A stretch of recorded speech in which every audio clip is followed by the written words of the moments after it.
Hello, hello. I'm going live here. I'm not going to wait in case you're watching this as a recording, so I'm just going to dive right in. It is a core talk. It's Tuesday. Alex said I had snow in my hair earlier. Obviously don't have snow in my hair now. I'm just checking that. It is Tuesday, the 26th, and I haven't done a core talk in a while, but I wanted to come back in and talk today a little bit about commitment. So commitment is one of those things that's been a real challenge for me in my life, in relationships, mostly in relationships.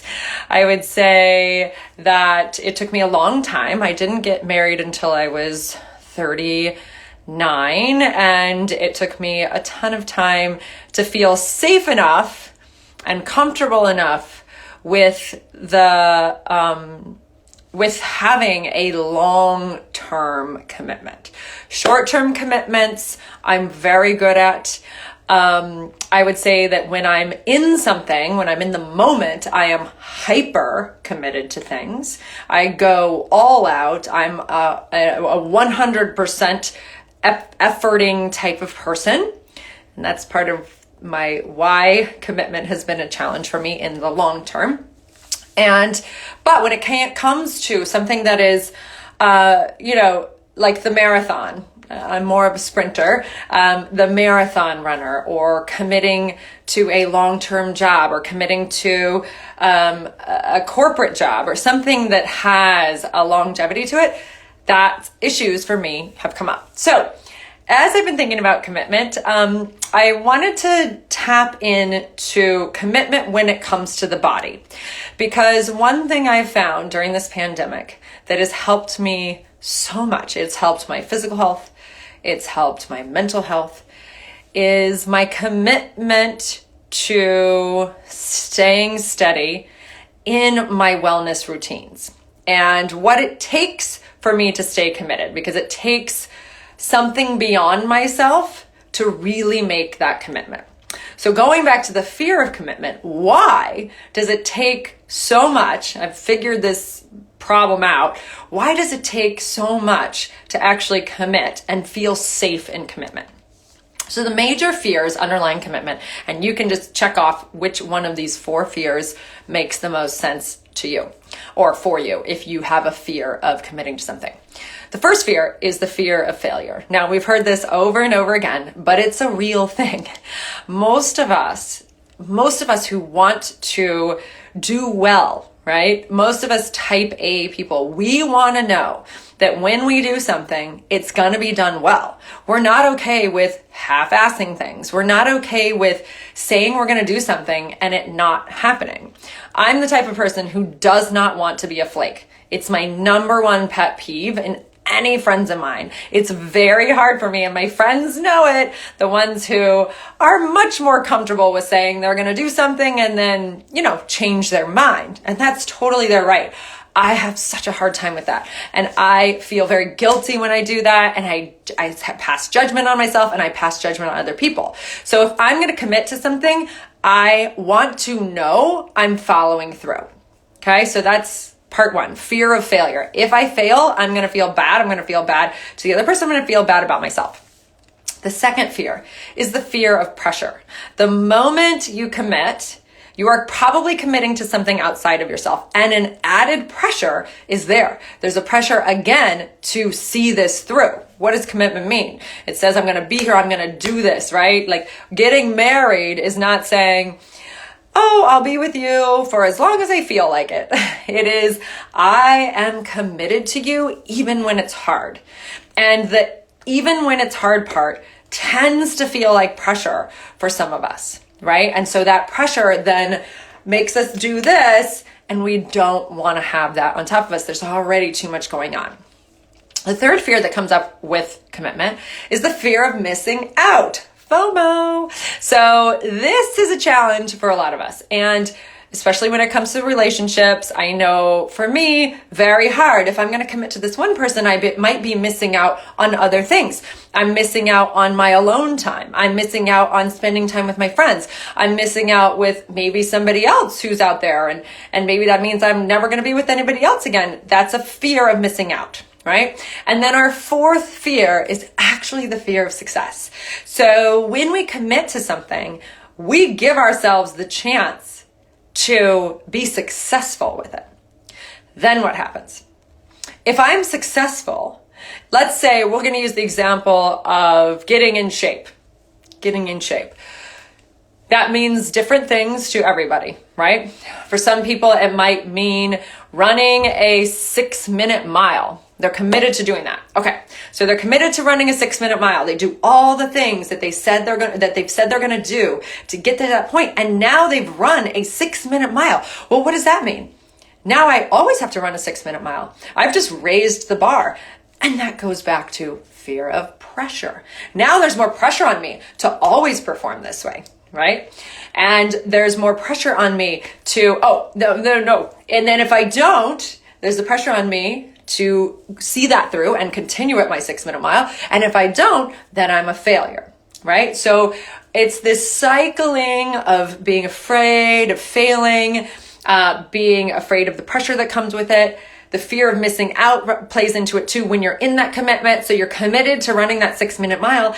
That means I'm going to have to probably give up, some late nights of partying or whatever it is. Nobody's partying right now, but whatever it is in your lifestyle, it's going to mean I'm going to have to give up my Sunday morning because I need to run and I need to train and there's things I'm going to be having to give up. And what if I miss out on something because of this, right? And then what if I succeed and now I've raised the bar? So, okay. Those things are there 100%. I understand them. I have lived them.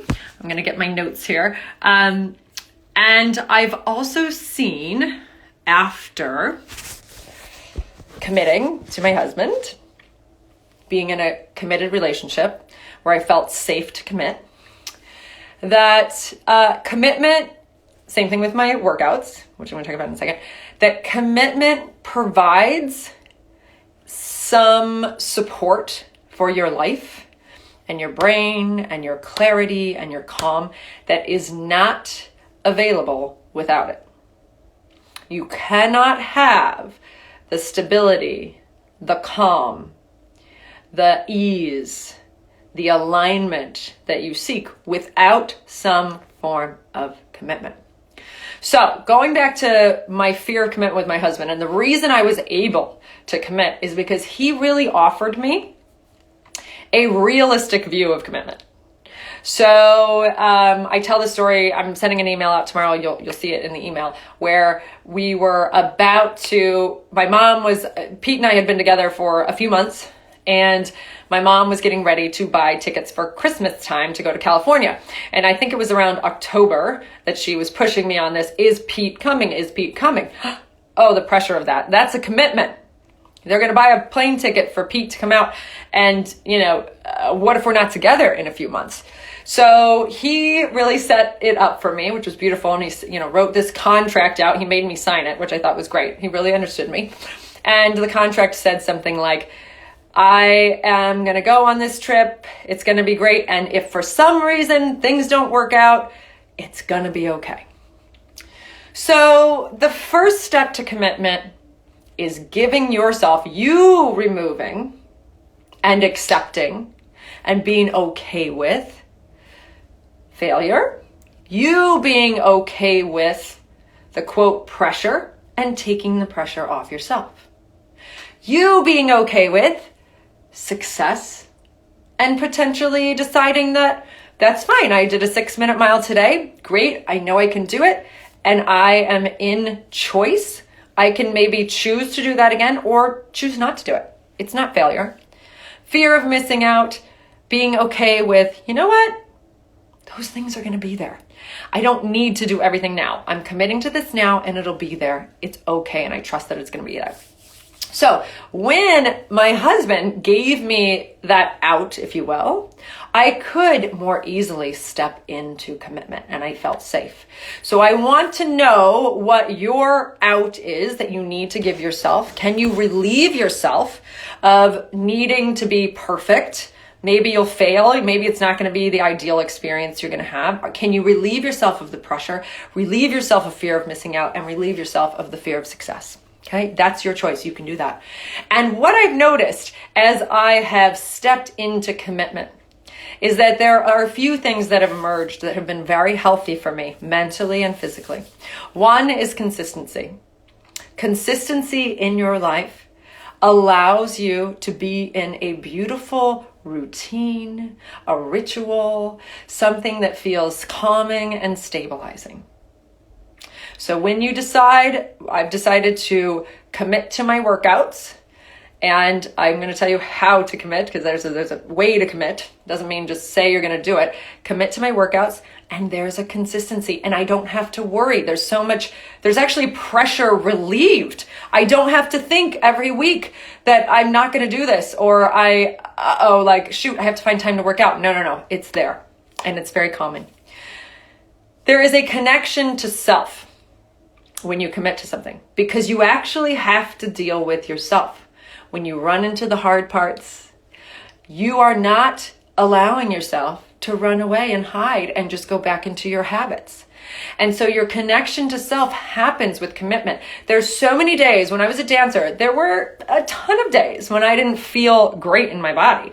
I wasn't able to do my turns. My balance was off. I was tired. I wasn't performing like I wanted to perform. And yet I had to show up.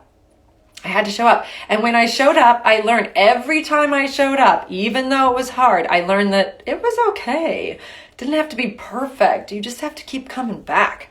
And it worked. And then out of that commitment to yourself, the third thing that comes out of out of that connection to yourself and those moments of learning comes a natural growth and progress. So I believe that we as humans want to feel like we're growing and we're progressing. And when we get to a place of stagnancy and we get to a place where nothing's changing, we feel a little dead. And feeling dead is not a feeling that we like. It's like my grandmother, even though she was 88, she didn't need to do anything. She needed to progress and grow, and she needed for herself to have reasons to be here. She needed us to give her tasks and jobs and things to do so that she felt like she was valuable. And growth and progress feels valuable to us. So I want to just wrap this up by saying that, as you know, commitment, or as you are understanding, if you don't already know, the beauty of commitment and how it can be a source of just, a stake in the ground, okay? A home for you, a grounding for you, a calming and consistency for you. But how do you make commitment? And that is a question for you personally. I want you to ask yourself, what helps you commit? So for me, it's money. Me investing money in something is going to keep me committed. I know that. It sounds weird and it sounds sort of sad, but literally I need to pay somebody to keep me accountable for certain things. Okay. Obviously, when it comes to relationships, the money thing doesn't apply. But let's talk about keeping commitment to myself when it comes to working out or doing the right things for me. Okay. And the workouts, I have to pay for them.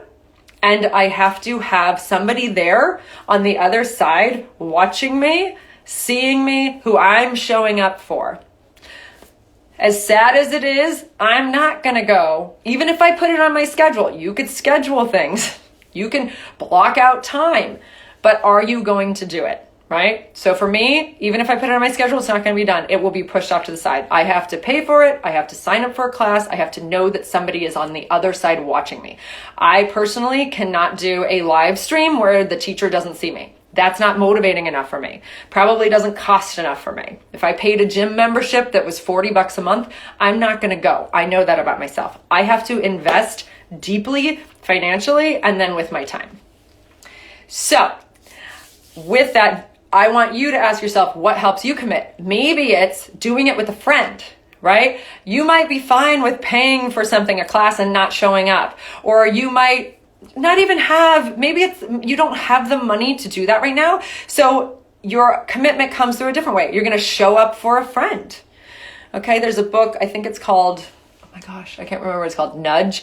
Anyways, they talk about research that has been done about how helpful it is for humans to have an outside person keeping them accountable. So if they say, for example, that they're going to lose weight, they're going to be more successful doing this if they have committed to somebody else that they're going to do it, or there's stake in the game, like there's a bet going on, something like that, that there's more success when you have a human connection and human accountability. Okay, so bringing this all together and with the announcement of the past week about how we're moving into our MyBod programs in 2021, I want to let you know that we have moved to a commitment model. So it is a membership model. We're asking you to just sign up for your classes and know that they're on your calendar and they're paid for and you don't have to worry about it. We have two different memberships. One is the 4-class membership where you're committed to 4 classes and then you get a discount on any extra classes you get. And then our best deal is our unlimited class membership. Now, this is not something like a $30, pay for some app, because we're here, we're watching you, we're showing up with you, we're giving you feedback. This is live instruction that is really tangible and activating and motivating, and you're with other people who you can see and you're in a community. And that level of commitment, that motivation is not something that you want to take, you want to just not care about. So our monthly memberships are $175, which breaks down the classes. If you're taking 2 a week, I think it's around maybe 20 something a class. But right now we're offering it for $147. And if you took the 5 classes Monday through Friday, that's like $6.60 a class. So it's super cheap, but it will get you on the calendar, it will get your health on the calendar, and you have access to this community. So please come and check them out. The link's in the bio, and this discount is going to expire on the 7th of February, which is a Sunday in a couple weeks. So reach out to me. You can DM me or email through our site, and I will see you soon. Stay committed to yourself. Pick something that you want to commit to this week and do it and see how it works out. Bye.